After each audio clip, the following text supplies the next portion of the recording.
Hello everyone, welcome to the Manula classes in the session of daily news analysis. Today is 21st of October 2024. I am Naresh Sharma and going to discuss with you the current affairs of the day. First of all, we will have some questions based on the previous day session, and in the last session we discussed about the replacement of Lady Justice statue in the Supreme Court of India. The exact place is Library of the Judges. So first question से start करते हैं. What does the new statue of Lady Justice in the Supreme Court of India replace? क्या उसमें replace हुआ है? What replace हुआ है? क्या इसमें स्केल को रिप्लेस किया गया है? No. कॉन्स्टिट्यूशन को? No. ब्लाइंड फोल्ड को? यस, इसको रिप्लेस किया गया है. मींस अब ब्लाइंड फोल्ड जो है उसको भी हटा दिया गया है, प्लस जो सॉर्ड है उसको भी रिप्लेस कर दिया गया है. सो एग्जैक्टली इसका आंसर यहाँ पर क्या होगा? B and D. ये दोनों ही इसके क्या होंगे? करेक्ट आंसर होंगे. यहां पर कह सकते हैं कि आंसर होगा B and D. Next question पे चलते हैं. Who guided the transformation of the Lady Justice statue in the Supreme Court of India? Means इसका इनिशिएटिव किसने लिया? So the Chief Justice of India, Honorable Justice Shri D.Y.. Chandrachud, इन्होंने इस initiative को जो है गाइड किया. Where is the new statue of Lady Justice? कहाँ पर इसको इंस्टॉल किया गया है? So that is in the Judges Library in the Supreme Court of India. उनकी लाइब्रेरी में इसको एस्टैब्लिश किया गया है. Why was the blindfold removed from the statue of Lady Justice? का क्यों इसको रिप्लेस किया गया है? So इसका बेसिक आंसर क्या है हमारे पास में? To symbolize that justice is not blind in India. ये शो करने के लिए कि जो जस्टिस है वो इंडिया में ब्लाइंड नहीं है, कहीं पे होगा सो होगा. क्या मैसेज देना चाहते हैं D Y. Chandrachud sir? Want to new statue of to convey क्या? कि law is not blindfold and everyone is equal before it. तो लॉ हमारे यहाँ पर ब्लाइंड नहीं है और किसी के लिए वो पार्शियल नहीं है, सबके लिए इक्वल है. ये मैसेज देना चाहते हैं जो है honourable justice Shri D.Y.. Chandrachud sir, that is CJI of India. अब हम चलते हैं आज के इंपॉर्टेंट टॉपिक पर, that is global multi dimensional poverty index. ये इंडेक्स अभी रिसेंटली आई है, सो इसके रिगार्डिंग में हम डिस्कस करते हैं. अभी 2024 की जो global multi dimensional poverty index है ये रिलीज हुई है थीम के साथ. उसकी थीम है कि पॉवर्टी एमिड कन्फ्लिक्ट. कन्फ्लिक्ट में पॉवर्टी मींस इस बार की जो मल्टी डायमेंशनल पॉवर्टी इंडेक्स है इसका मेन फोकस किस बात पर है कि जहां जहां वर्ल्ड में कन्फ्लिक्ट हैं, जहां जहां पर वॉर हैं, बैटल्स चल रहे हैं, आर्मीज में कन्फ्लिक्ट चल रहे हैं, वहां पर हम सबको पॉवर्टी मिलेगी. So that is the main focus of this years global multi dimensional poverty index. आप सबको पता होगा कि पॉवर्टी क्या होती है. एक सर्टेन मींस फैक्टर्स इसके लिए रिस्पॉन्सिबल होते हैं. मोस्टली हम इसमें इकोनॉमिक एस्पेक्ट की बात करते हैं, लाइक किसी के पास में मनी नहीं है. बट जब हम मल्टी डायमेंशनल पॉवर्टी की बात करेंगे तो मींस व्यक्ति जो है, पर्सन जो है, इंडिविजुअल जो है, उसके पास ओनली मनी की प्रॉब्लम नहीं है, but they are some other multiple factors और रिसोर्सेज जो उसके पास में नहीं है. सो एमपीआई को पब्लिश करने की अगर हम बात करें तो यूनाइटेड नेशन डेवलपमेंट प्रोग्राम और Oxford poverty and human development initiative means ये दो इंस्टीट्यूट हैं जो इसको मिलकर के पब्लिश करते हैं. इंडेक्स की अगर हम बात करें तो टोटल 10 इंडिकेटर्स के बेसिस पर ये बेस्ड है अक्रॉस दीज. उसमें से भी फिर उनको 3 में इसको डिवाइड करके इन्होंने रखा है कि मेन जो 3 इंडिकेटर्स है और उनके अंदर में सब सेगमेंट में जाएंगे तो 10 इंडिकेटर्स हमें देखने को मिलते हैं. क्या है हमारे पास में जो 3 मेन फोकस एरियाज हैं?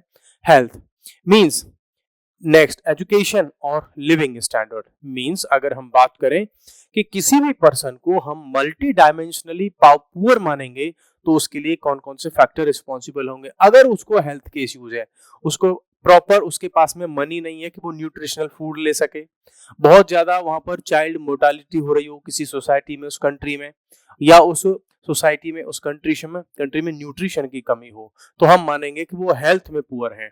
नेक्स्ट हमारे पास में एजुकेशन में मींस वहां पर बच्चे कितने ईयर तक स्कूल जाते हैं, स्कूल अटेंडेंस कितनी उनकी है मींस. ठीक है, तो अगर उनके पास में ये वाला इशू है, उनकी स्कूलिंग में इश्यूज हैं, एजुकेशन में इश्यूज हैं, तो हम मानेंगे कि वो कंट्री एजुकेशनली पुअर है।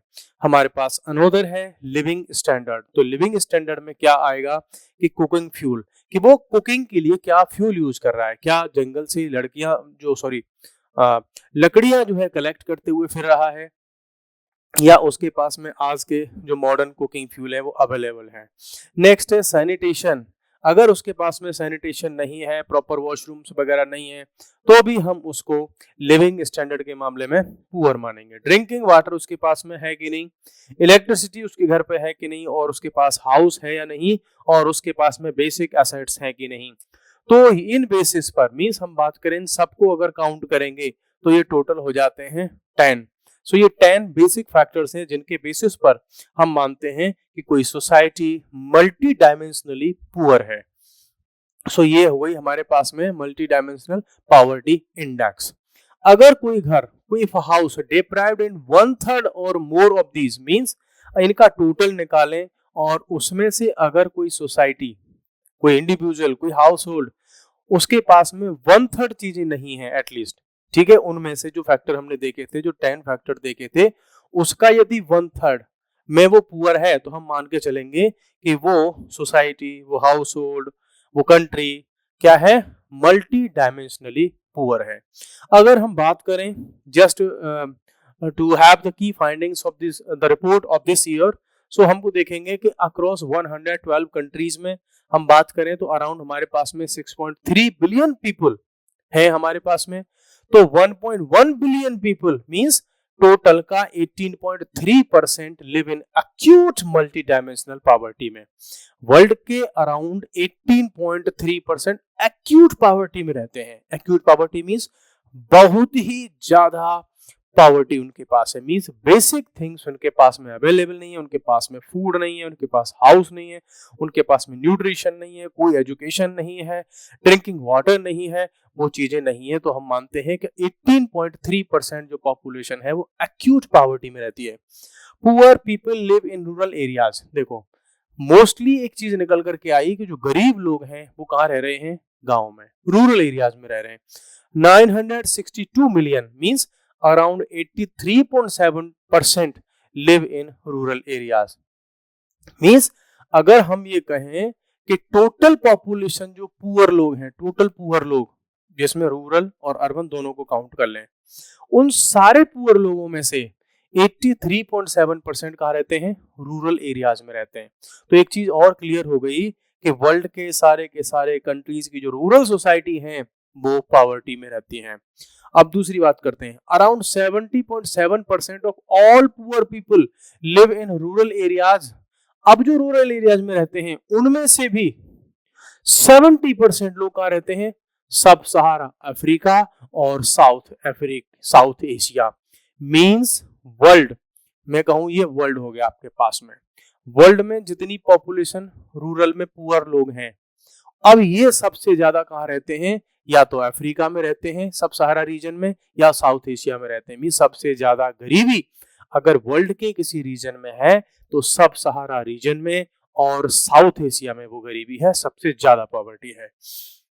नेक्स्ट हम एक और फाइंडिंग की अगर बात करें तो द 5 कंट्रीज, वर्ल्ड के 5 कंट्रीज अगर ऐसे देखें जिनकी बहुत अच्छी खासी पॉपुलेशन है, लार्जेस्ट नंबर ऑफ पॉपुलेशन वालों को अगर हम देखेंगे कंट्रीज को, तो उनमें पॉवर्टी के लेवल बहुत ज्यादा हैं, जिसमें इंडिया, पाकिस्तान, एथियोपिया, नाइजीरिया और डेमोक्रेटिक रिपब्लिक ऑफ कॉन्गो। तो मींस वर्ल्ड की जो सबसे ज्यादा पुअर पॉपुलेशन अगर रहती है तो इन 5 कंट्रीज में रहती है। ये 5 मेन कंट्री हैं, टुगेदर इनको साथ मिला दे तो these 5 countries account for nearly 0.5% of the इतना पीपल। मींस वर्ल्ड की अराउंड 48% है, मैं मान लेता हूं 48% पॉपुलेशन, वर्ल्ड के 48% पुअर लोग इन 5 कंट्रीज में रहते हैं। ये आप मान करके चलिए, यहाँ पर ये रिपोर्ट ये बता रही है, ठीक है। सो इंडिया के लिए, इन 5 कंट्रीज के लिए, और हम बात करें दोनों ही कॉन्टिनेंट के लिए जिसमें साउथ एशिया और अफ्रीका का सहारा रीजन वाला जो है, उन इस कंट्रीज की सिचुएशन है वो बहुत ज्यादा खराब है।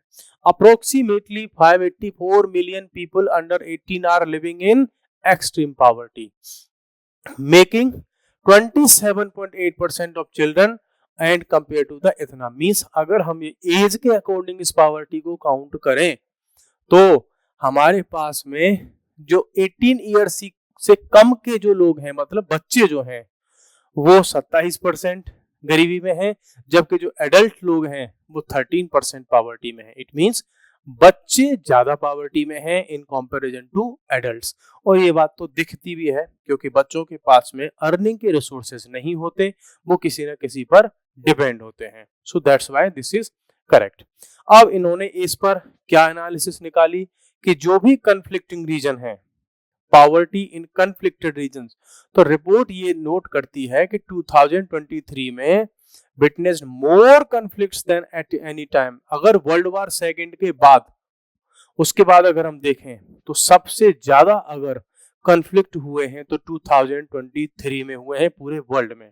क्योंकि इसी में आप देखोगे इजराइल वाले रीजन में हुथीज वाला रीजन हो गया, आपका यूक्रेन रशिया का इश्यू हो गया, बहुत सारा कन्फ्लिक्ट हमें देखने को मिलता है। उसमें 117 मिलियन पीपल क्या हो गए, डिस्प्लेस हो गए।